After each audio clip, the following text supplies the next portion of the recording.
Cold fact: power doesn't fear noise. Power fears people it can't predict.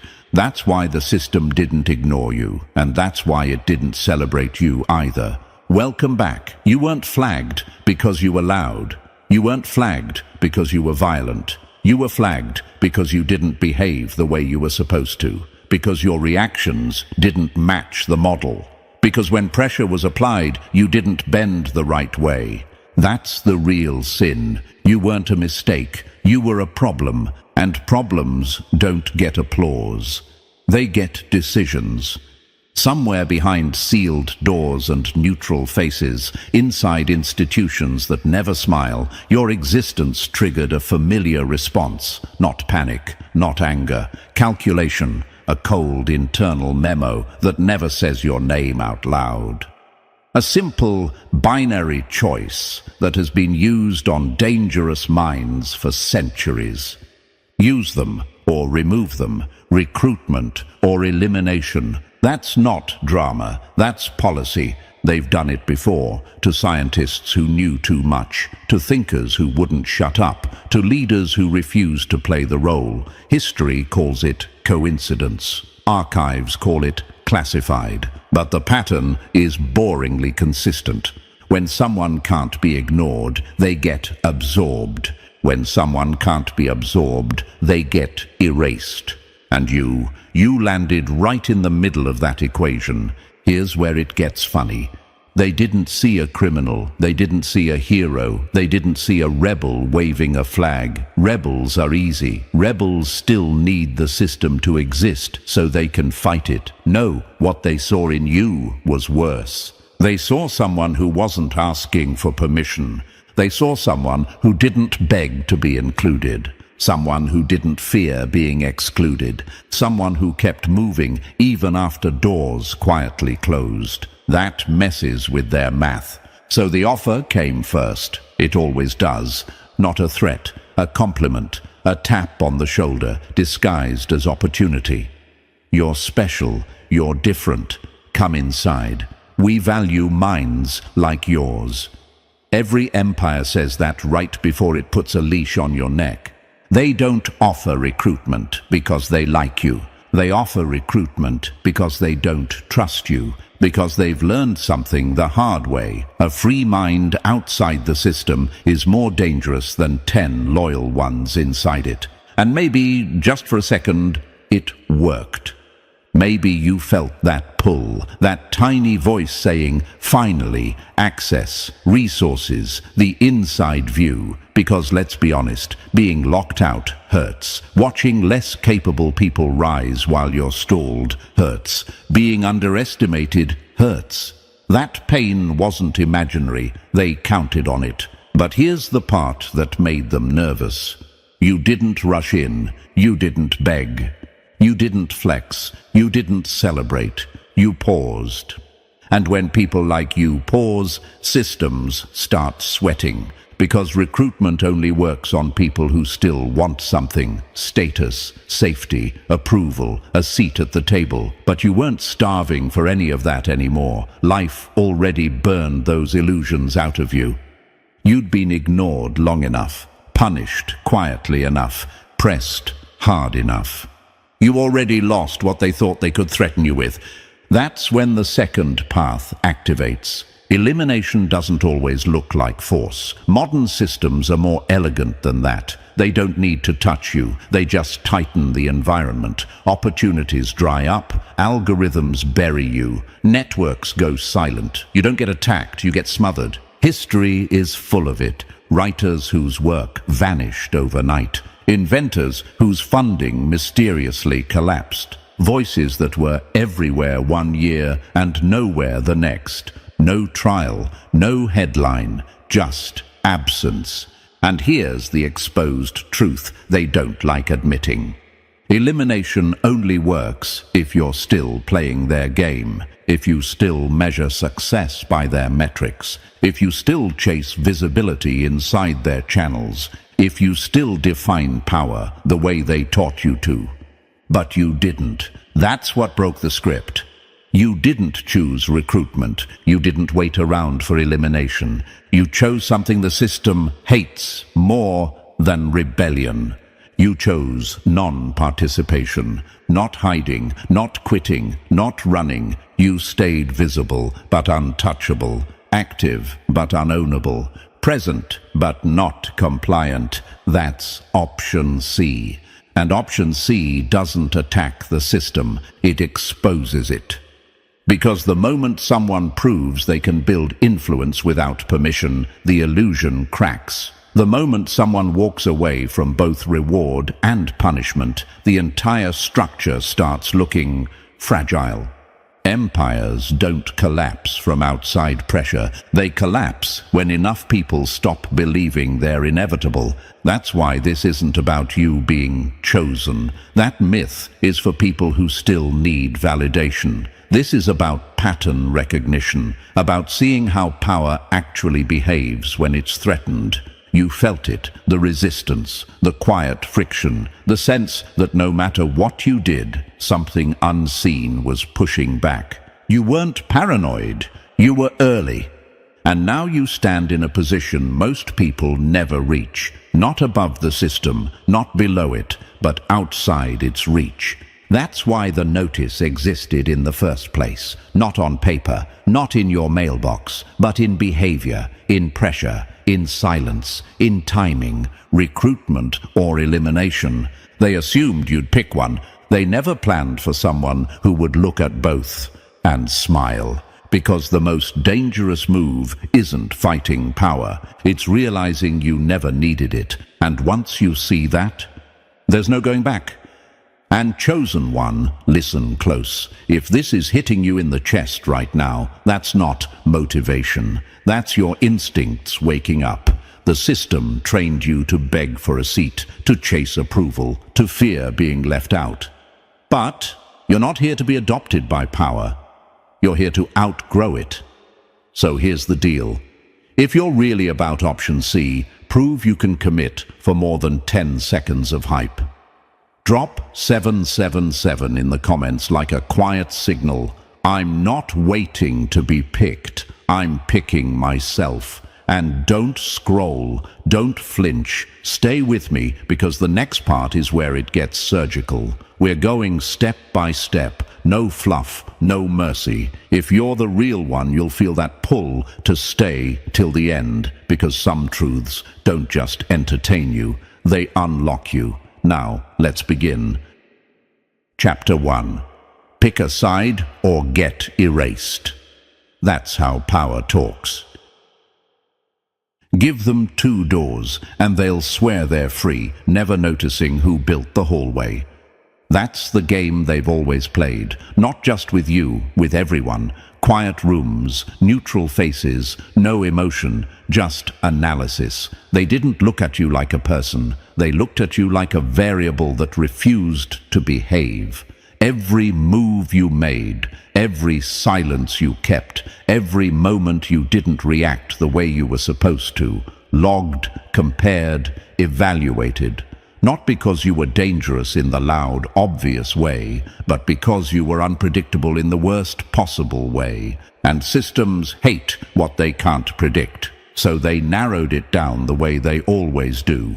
2 paths, 2 clean boxes, 2 outcomes that let them sleep at night. One where you're useful, one where you're gone. That's it. That's the entire imagination of power. They call it choice. It's not. It's a funnel. On one side, they dress it up. Purpose, access, influence, a voice behind the curtain. They whisper things like impact and meaning and being part of something bigger. It sounds noble until you realize what they're really saying. Come inside, where we can see you. Come closer, where we can manage you. Come help us maintain the very structure that was built to contain people like you. On the other side, they don't bother with poetry, no speeches, no negotiations, just quiet subtraction. Opportunities disappear, doors stop opening. You're not attacked, you're removed. Not publicly, that would create questions. You're erased politely, professionally, efficiently, as if you were never supposed to be there in the first place. That's the binary trap. And here's the exposed truth they never say out loud. Both options serve them. Recruitment turns you into a resource. Elimination turns you into a warning. Either way, the system stays intact. Either way, the message is clear. You don't exist on your own terms. Now pause for a second, because this is where the questions start creeping in. Why me? Am I imagining this? Isn't this too dramatic? Don't systems need rules to function? Here's the uncomfortable answer. This isn't about you being special. That lie is for people who still need to feel chosen. This is about you being inconvenient. You didn't fit neatly. You didn't stabilize when pressure was applied. You didn't collapse when you were supposed to. You adapted. You endured. You stayed standing without becoming obedient. That's not inspirational. That's threatening. Because power doesn't fear rebels. Rebels still need something to push against. Power fears people who stop playing entirely, people who don't argue with the rules, people who simply step outside them. Think about it. When was the last time you saw a system offer a genuine third option? Not a loophole, not an exception, a real alternative that didn't root you back into obedience. Never, because the moment a third option exists, control becomes optional. And control only works when people believe there are no alternatives. That's why they speak in absolutes, with us or against us, loyal or dangerous, productive or disposable. It sounds dramatic, but it's efficient. Binary thinking keeps people exhausted, divided, and compliant. It forces you to choose quickly, emotionally, before you have time to question the setup. And maybe you felt that pressure, that subtle urgency, that invisible countdown, that sense that if you don't pick a side soon, something bad will happen. That's not paranoia. That's conditioning. That's how power rushes you into decisions that benefit it. But here's where the villain becomes something else entirely. You didn't rush. You didn't beg for the offer. You didn't panic at the threat. You didn't argue with the premise. You noticed something most people miss. Both doors were locked from the same side. Recruitment wasn't freedom. It was domestication, a polished cage with better lighting and a nicer title. Elimination wasn't justice. It was maintenance, cleaning up anomalies that remind everyone else the system isn't absolute. And the most dangerous realization you had, the one that made them uncomfortable, was this: if the only choices they offer all benefit them, then the real power move is refusing to choose. That's where the fear shifted, not yours, theirs. Because once someone sees the trap, they can't unsee it. Once someone understands that the threat only works if they still care about the game, the leverage collapses. The binary only functions if you accept the premise that your existence must be processed through their framework. But what if it doesn't? What if your value isn't granted by access? What if your survival isn't dependent on approval? What if meaning doesn't come from being included and safety doesn't come from obedience? Those questions are radioactive to systems built on control. That's why they'd rather label you difficult, unstable, extreme, delusional, anything that avoids confronting the real issue. Because admitting the truth would mean admitting that their power has limits, and power hates nothing more than limits. So they'll say you're overthinking. They'll say that's just how the world works. They'll say everyone has to pick a side.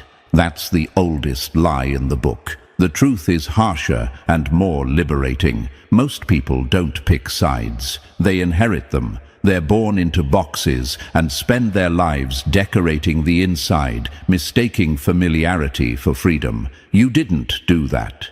You questioned the box itself, and that's why you ended up here, Not because you're destined, not because you're chosen, but because you refused to accept a rigged choice. That's what makes you dangerous, not to people, but to illusions. You expose the fact that the binary was never natural. It was engineered, designed to keep power centralized and alternatives unthinkable. And now that you've seen it, you can't go back to pretending the doors were ever real. They wanted you to choose between being owned or being erased. You chose to exist anyway, and that single refusal does more damage to their system than 1,000 loud rebellions ever could.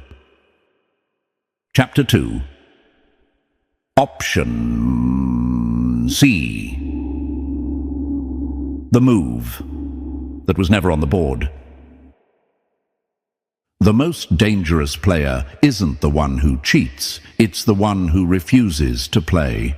This is the moment their entire structure cracked, not loudly, not publicly, but internally, where it hurts the most. Because you didn't do what you were supposed to do. You didn't reach for the reward. You didn't freeze at the threat. You didn't beg, bargain, or brace yourself. You stepped sideways. That's what they never planned for. Option A was easy, predictable, safe for them. People take it every day. You get invited in, handed a badge, a role, a narrative. You're told you're trusted, selected, inside. And slowly, so slowly you barely notice, you stop being yourself and start being useful. Your sharp edges get sanded down. Your questions get redirected. Your instincts get labeled unproductive. That's not partnership, that's assimilation. Option B was also familiar. Quiet pressure, disappearing chances, subtle consequences. The system tightening around you like a fog, not to destroy you outright, but to make survival uncomfortable enough that you crawl back. That's not justice, that's leverage. They understood both of those paths perfectly. What they didn't understand, what they couldn't understand, was you looking at both and feeling nothing. No hunger, no fear, no urgency. Just clarity.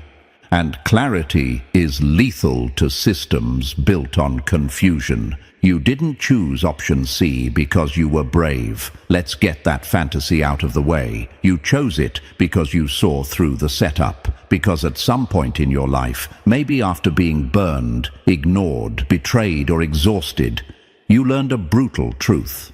If someone only gives you choices that benefit them, the real freedom is refusing to choose at all. That realization doesn't come from confidence. It comes from being done.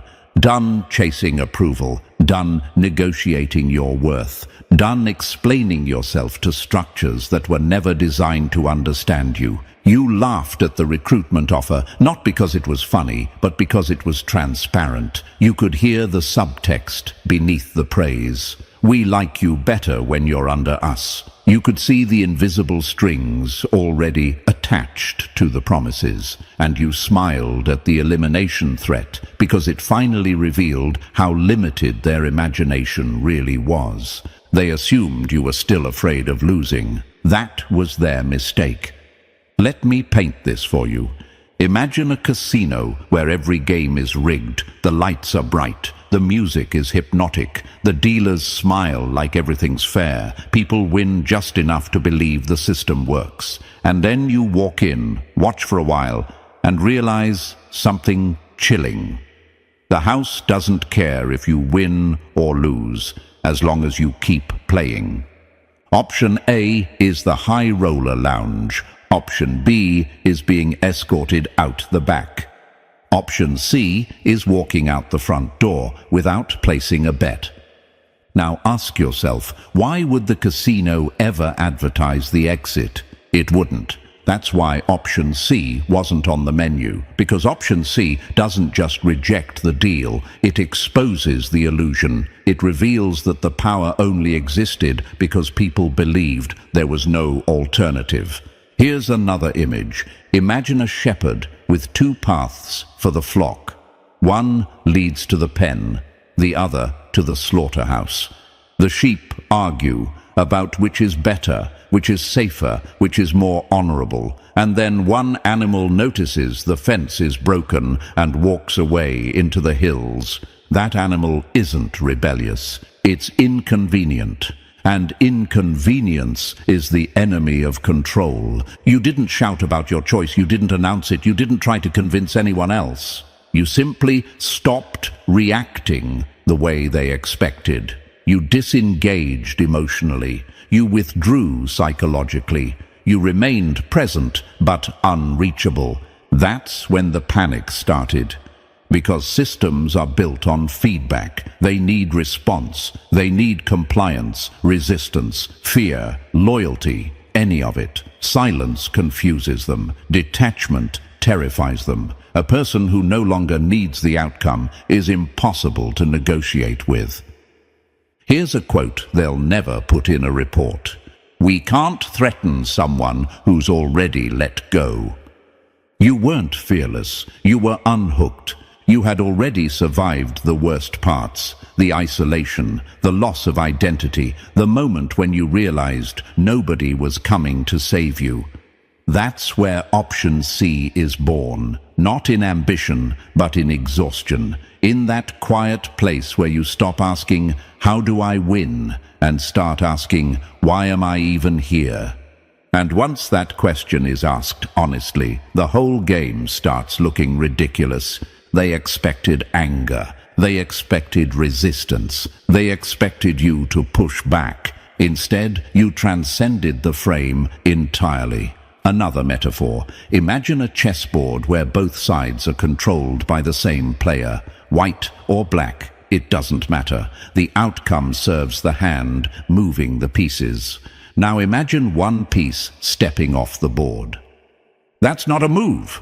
That's a violation of reality. That's what option C is. Not rebellion, not surrender, but refusal to be processed. And this is where the doubts creep in for you. Is this just avoidance? Am I running? Can you really opt out and still exist?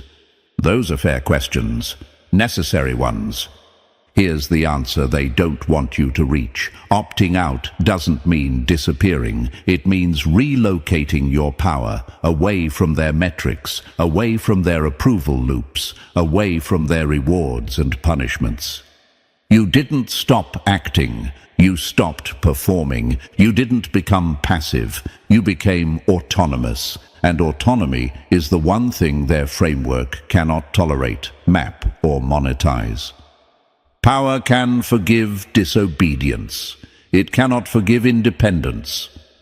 That's why option C feels lonely at first. There's no applause, no validation, no official confirmation that you made the right choice.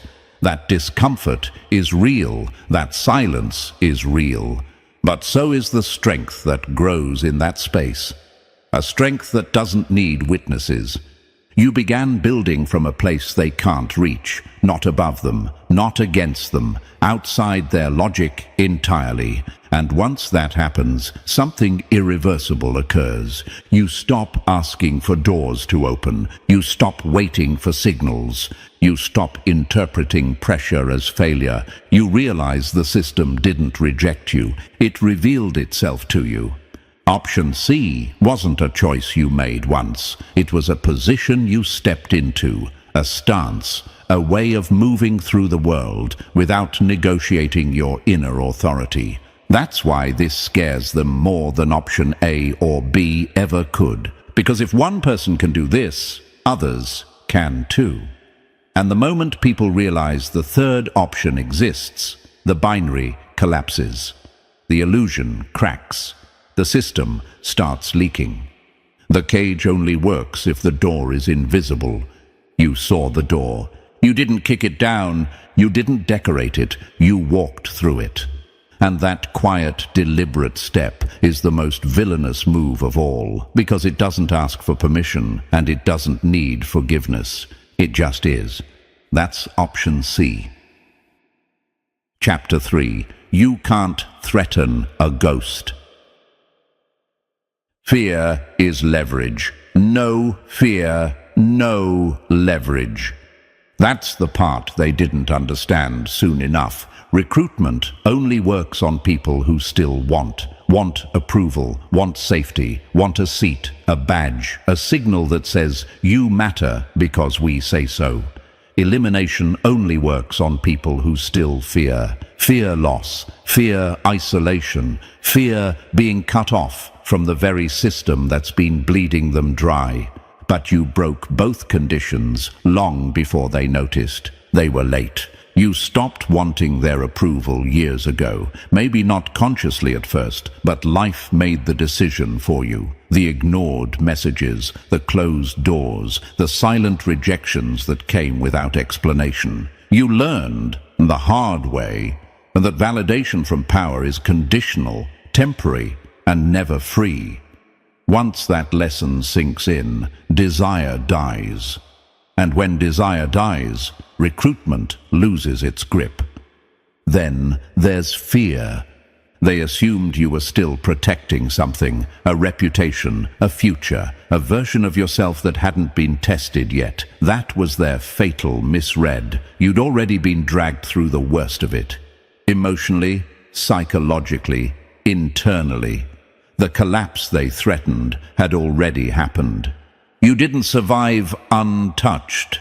You survived transformed. Think about metal in a furnace. Heat doesn't destroy it unless it's weak. If it holds, it comes out harder, sharper, more dangerous than before. That's what happened to you. The fire didn't break you, it stripped you. So when they tried to scare you, nothing landed. No panic, no scrambling, no obedience. Just silence. And silence is terrifying to those who rule through reaction. Here's the truth they never train for. You can't intimidate someone who's already let go of the version of themselves you're trying to threaten. You can't blackmail someone who's already paid the price. You can't corner someone who no longer measures life by your outcomes. They were holding weapons you were no longer standing in front of. That's why their threats failed, not because they were weak, but because you were no longer reachable. And once fear is gone, power becomes theater, loud, dramatic, empty. They didn't lose control over you in a moment.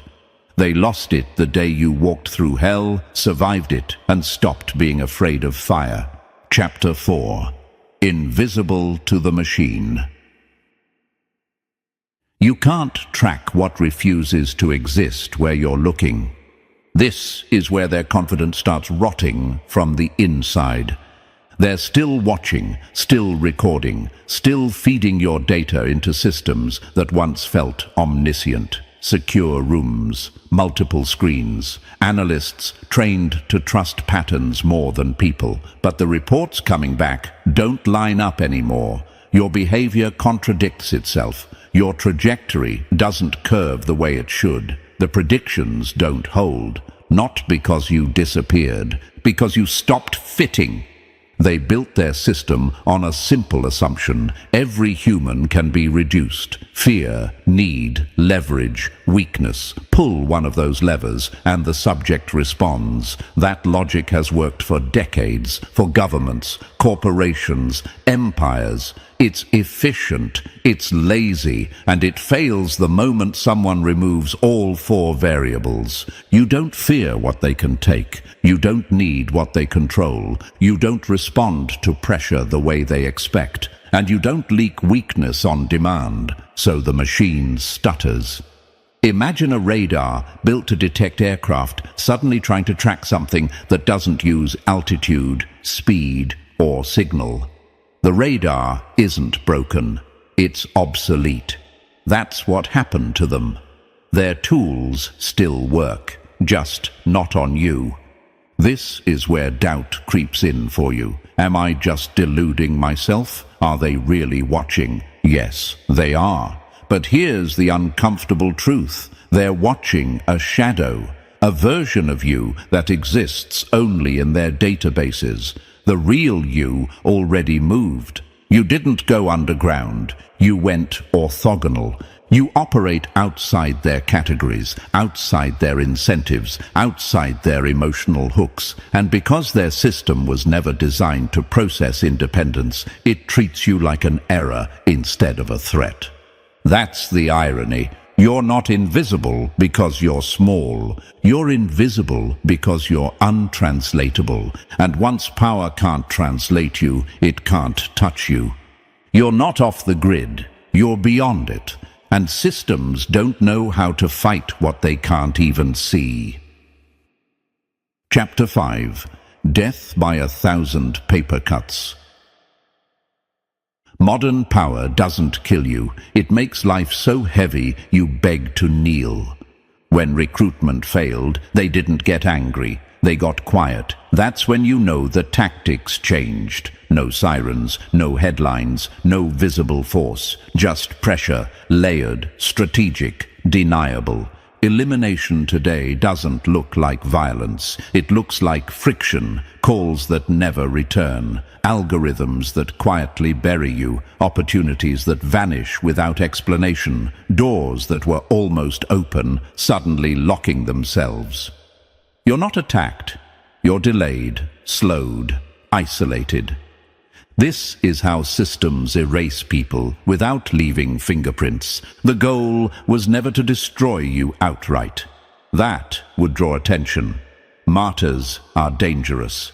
Symbols inspire. No, the goal was exhaustion. To make your progress so difficult, so lonely, so expensive that you'd eventually crack and crawl back. To make you whisper, "Fine, I'll take the deal, I'll behave, just make it stop." That's the plan. And it works on most people, because most people are still protecting something, a title, a future, an identity built on external approval. Strip those away, and fear does the rest. But here's where they misread you. You weren't protecting a version of yourself anymore. That version already died.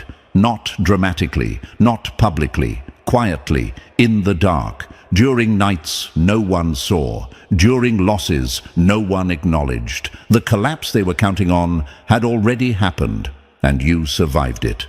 So their pressure landed on empty space.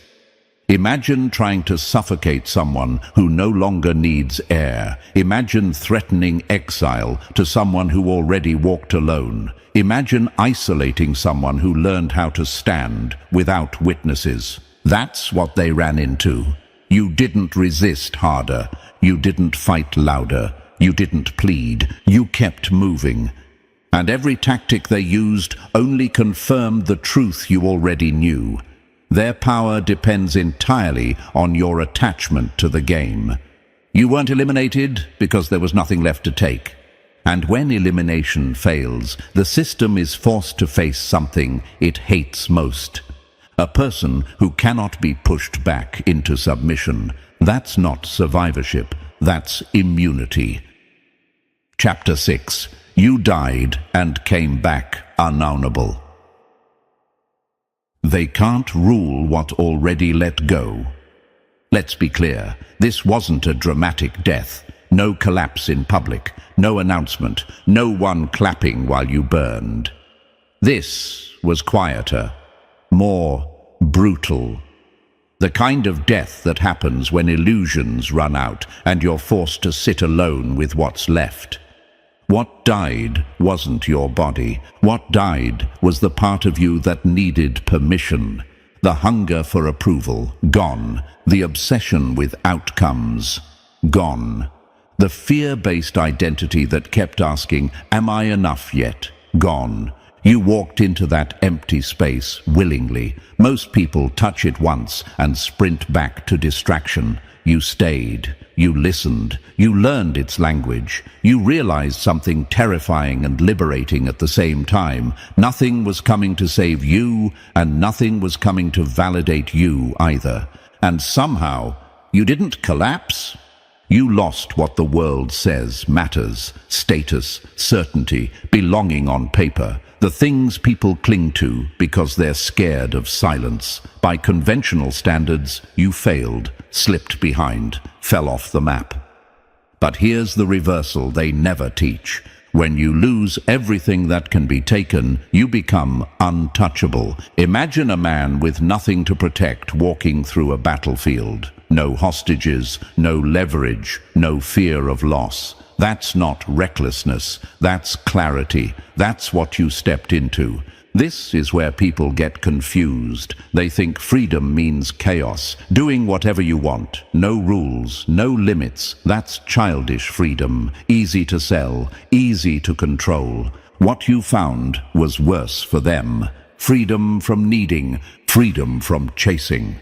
Freedom from negotiating your inner authority with external systems. A system built on dependence cannot function around someone who no longer depends on it. That's why they struggle to name what you became. There's no category for it, no metric, no file. You're not motivated by reward. You're not moved by threat. You're not driven by fear of exclusion. You didn't become fearless. You became finished with fear, and once that happens, power loses its voice. Because everything it ever said to you only worked when you still believed you needed something from it. You don't. That's the death that freed you, and there is no undoing it. Chapter 7. Option C doesn't play, it ends the game. You didn't break the rules, you exposed that they were never real. Understand this clearly. Option C was never about indecision. It wasn't neutrality. It wasn't sitting on the fence, pretending to be above it all. That's what weak minds do when they're scared to commit. This was different. This was surgical. Option C rejected the premise. The trap wasn't recruitment. The trap wasn't elimination. The trap was accepting that those were the only realities available to you. Power survives by framing the question. As long as it decides the menu, every choice feeds it. That's why they rush you. That's why they dramatize urgency. Because the faster you choose, the less likely you are to notice the setup. You noticed. The moment you said, "These aren't my options," the entire structure lost coherence, because power doesn't know how to respond to someone who refuses its language. It can negotiate with rebels. It can crush resistance. It can rehabilitate criminals. But it has no protocol for someone who simply stops acknowledging its authority. That's what uncontrollable actually means. Not violent, not loud, not chaotic. Uncontrollable means unhooked. Imagine a remote control with no batteries. All the buttons still work, the signals still fire, but nothing responds. That's what you became. They pressed fear. Nothing happened. They dangled reward. Nothing moved. They escalated pressure. Still nothing. Here's the question people quietly ask at this stage. Isn't this dangerous? Won't they retaliate harder? Yes. And that's how you know it worked. Systems only escalate when they lose leverage, and every escalation exposes weakness, not strength. The more force they apply, the clearer it becomes that their authority was never absolute, only enforced by compliance. Option C doesn't attack power. It makes power irrelevant, and irrelevance is fatal, because once someone proves the game can be exited, everyone else starts looking for the door, and no empire survives the moment people realize the walls were psychological. You didn't fight the system, you stepped outside its jurisdiction. That's why Option C doesn't just scare them, it ends them. Chapter 8. The file that shouldn't exist. When the report says unknown, what it really means is uncontrollable.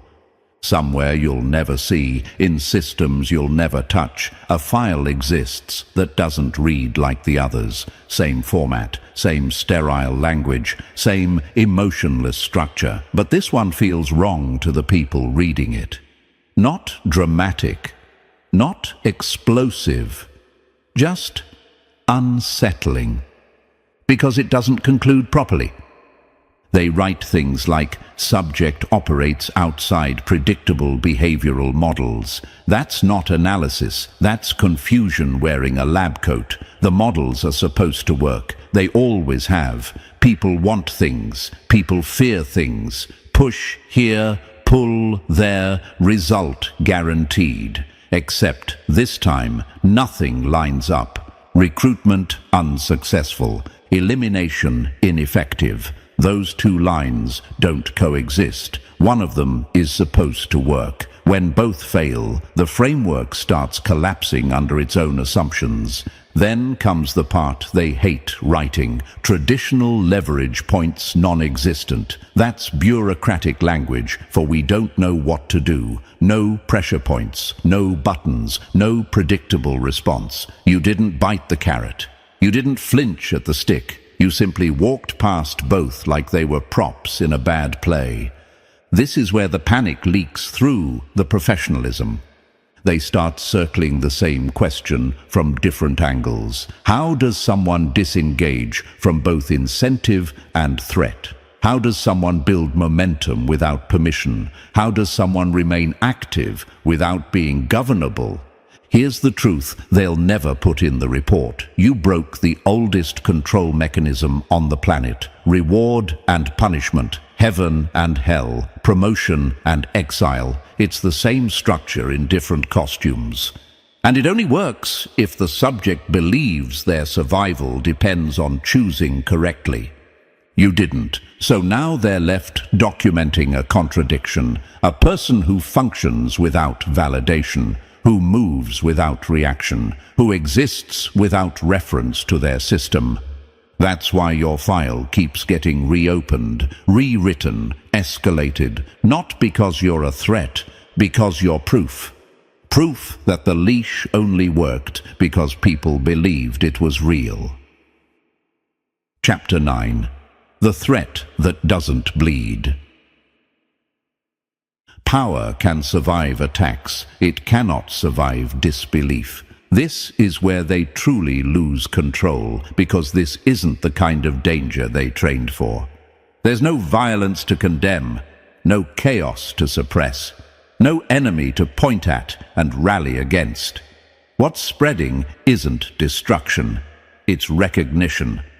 The most destabilizing force in any system is not rebellion. Rebellions still confirm the system's importance. This is worse. This is people quietly realizing that authority only functions while it's being acknowledged. That participation is the fuel, that attention is the currency, and withdrawal is lethal.